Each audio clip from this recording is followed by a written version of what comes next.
Hey folks, and welcome back to the channel. HappyCattyCrypto here. So let's dive into a update specifically targeting LUNC DAO, the entity, the DAO, and pretty much what they're doing, what they've been up to, and pretty much bringing you folks up to scratch. If you don't know who LUNC DAO are, you are about to find out. There'll be links in the description to LUNC DAO's Twitter, and there'll be links to anything else that we will be covering in this video.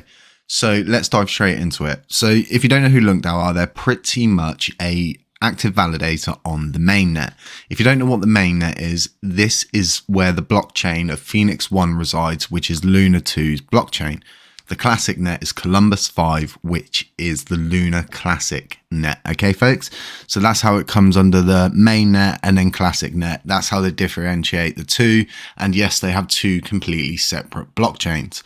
So moving forward of what does LUNC DAO actually do? So LUNC DAO is a community burn initiative that is led by a DAO. Now, if you don't know what a DAO is, I'll quickly explain it for you. And it's pretty simple. A DAO, or a decentralized autonomous organization, is a community-led entity with no central authority. It is fully autonomous and transparent. Smart contracts lay out the foundational rules, execute the agreed upon decisions at any point, proposals, voting, and even the very code itself can be publicly audited. So this is a pretty broad description of it. It doesn't really go down to the ifs, buts, and coconuts, so to speak. So I will leave a link to this, or you can just Google it yourself and have a deep dive. So moving back to LUNC DAO. So what they're doing, they have an active validator status on the mainnet. They're using LUNC. They're using Luna 2, which is the new coin that launched.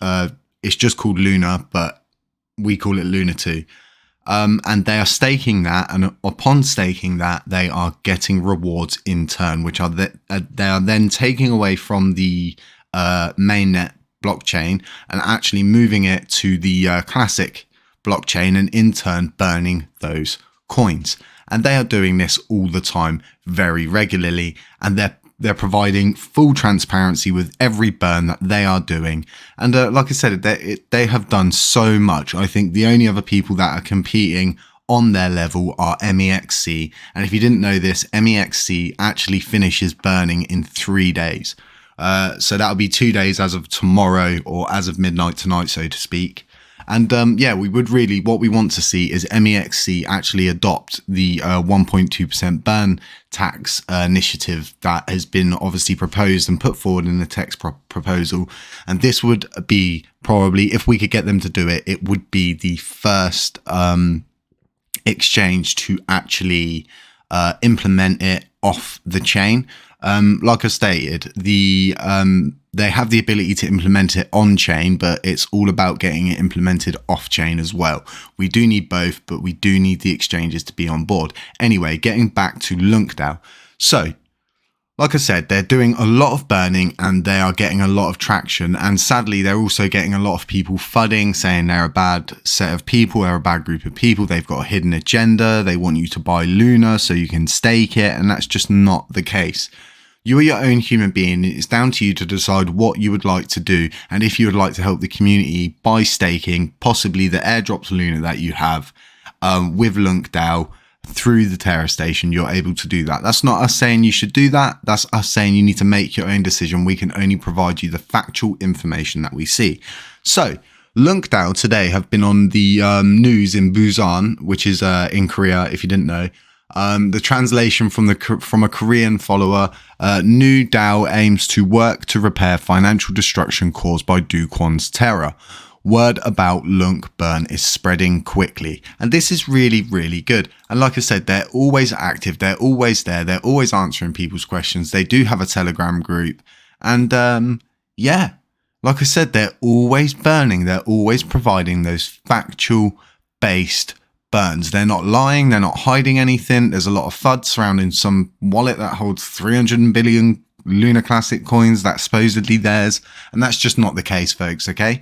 They're totally legit. They just want to help the community. And the way that they're helping the community is via their burn initiative, which is so so well thought out, because at the end of it all, nobody pays for these burns. You're not taking donations from the community, which in my opinion is not sustainable. There's a lot of people doing that and pretty much trying to catch the media wave, and then taking money from the public to burn coins when they probably hold a decent sized bag themselves.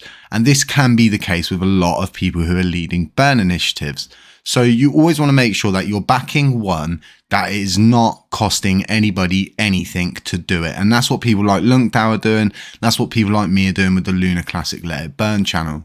So like I said, don't believe all of the FUD. If you have heard some FUD surrounding LUNC, come over to their Twitter handle, educate yourself a little, and really do get to know who they are. And if you haven't heard me talking about these folks before, I have stated that they would be probably looking to get a active validator status on the Classic Net when they are able to do that around August time, if everything goes according to plan.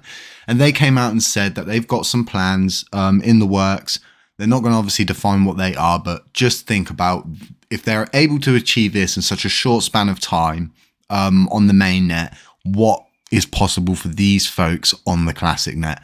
That's what I want to know. What do you folks think? Do you think that they're good? Do you think they're bad? Do you think they're not transparent enough? What do you think? Because realistically, like I always say, it's down to you folks as the community who drive these burn initiatives, who drive these social media accounts and influencers.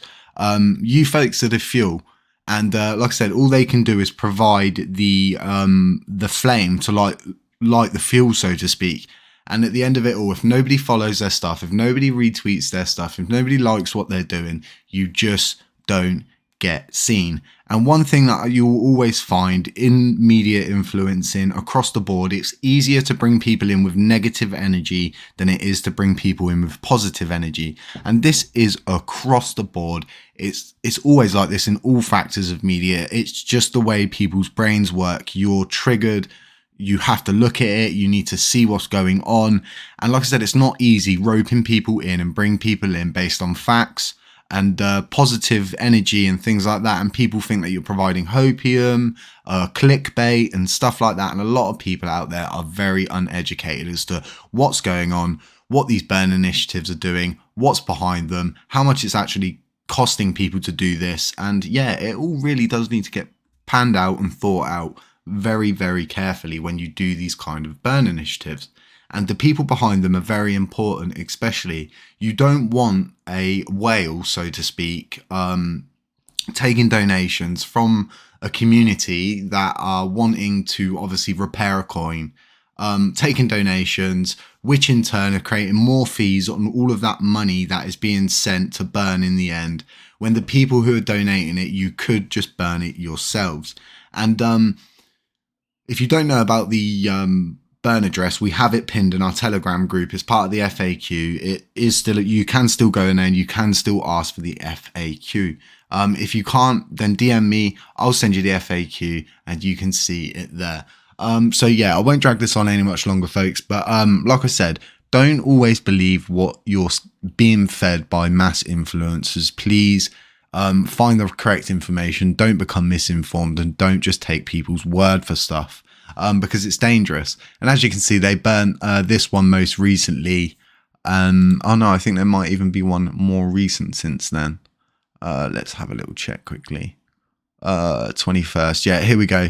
So they're constantly just doing however many retweets and we'll burn this much, and they always stay by what they say they're going to do, and this is very important. So folks, like I said, let me know what you think in the comments section. Let me know if the microphone's too loud. Let me know if anything's wrong. And I am trawling the comments at the moment, and I know there's a lot of people that are saying you're missing loads of things in the comments that we're saying to you, and I totally am, and I can own up to that right now. And the reason being is because every time I go in the comment section, there's some sort of WhatsApp scammer, someone trying to scam you folks out of money, bots spam posting and creating their own conversations. And yeah, it's just getting more ridiculous every day that goes on, the amount of spam that's on there. I'm doing all the correct things. I'm adding all of the users to the block list. I'm adding the words to the block list. And yeah, so just bear there with me, folks. If it's really that important, you really want to get your point across, just DM me on Twitter